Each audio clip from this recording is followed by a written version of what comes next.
देखिए, हुकूमत जो होती है अपने आखिरी दिन तक, आखिरी मिनट तक काम करती है, इख्तियारात उसके पास होते हैं। तो बजट बनाने का इख्तियार भी है और ज़िम्मेदारी भी है कि बजट बनाया जाए। जो हमारी हुकूमत थी 2018 31 मई को ख़त्म हो रही थी, उसके बावजूद हमने बजट बनाकर पास करके दिया था ताकि अगली हुकूमत के लिए रहनुमाई हो जाए। हालांकि वो एक बड़ा मुश्किल सियासी फैसला था। हर बजट में मुश्किलात ही होती हैं, आप रिलीफ आवाम को नहीं दे पाएंगे, हमारे पास गुंजाइश ही नहीं है रिलीफ देने की। ये जो आप पेट्रोल की बात करते हैं, पेट्रोल का निज़ाम इसका हुकूमत से कोई ताल्लुक़ नहीं होता। इंटरनेशनल कीमत है, उसके मुताबिक ओगरा कीमत मुकर्रर करता है और पेट्रोल ऊपर नीचे जाता रहता है।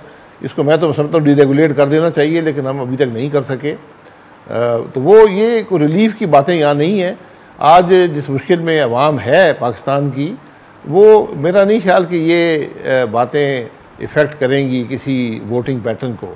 लोग देखेंगे कि जमात की कारकर्दगी क्या रही है, इस जमात ने क्या फ़ैसले किए हैं, और मुझे उम्मीद है कि इन सब चीज़ों को सामने रख कर जो PMLN ने एक बड़ा नामुमकिन फ़ैसला किया था हुकूमत में आने का, जिसका एक बड़ा बोझ भी है और असर भी होगा पोलिंग स्टेशन पर, लेकिन उससे बढ़कर आज जो मामला है वो ये है कि मुल्क के मामलात आगे कैसे चलेंगे।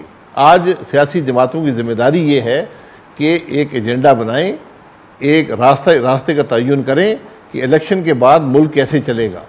क्योंकि आज किसी जमात में, बल्कि मैं कहूँगा पूरे निज़ाम में सलाहियत नहीं है कि मुल्क के चैलेंजेस का मुकाबला कर सके। तो ऐसे हालात में अगर पॉलिटिकल लीडरशिप आज ये फ़ैसले नहीं कर पाएगी तो वो आगे निज़ाम कामयाब नहीं हो पाएगा, कोई जमात भी आगे चल नहीं पाएगी। हालात, ख़ास तौर पर मुआशी हालात इतने मुश्किल हैं। तो अगर आज ये फ़ैसले ना किए पॉलिटिकल लीडरशिप ने तो तारीख़ भी माफ़ नहीं करेगी, लेकिन उससे ज़्यादा अवाम माफ़ नहीं करेंगे। और यहाँ नई सियासी जमातों का एक स्पेस क्रिएट होती है ऐसे हालात में जब मौजूदा जो सियासी जमातें होती हैं वो नाकाम हो जाती हैं।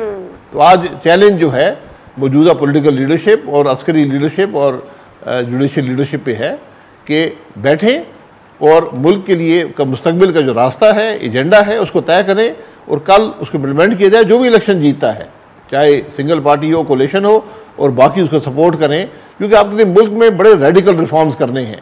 ये किसी एक दो लाइनें आगे पीछे करने से बात नहीं बनेगी।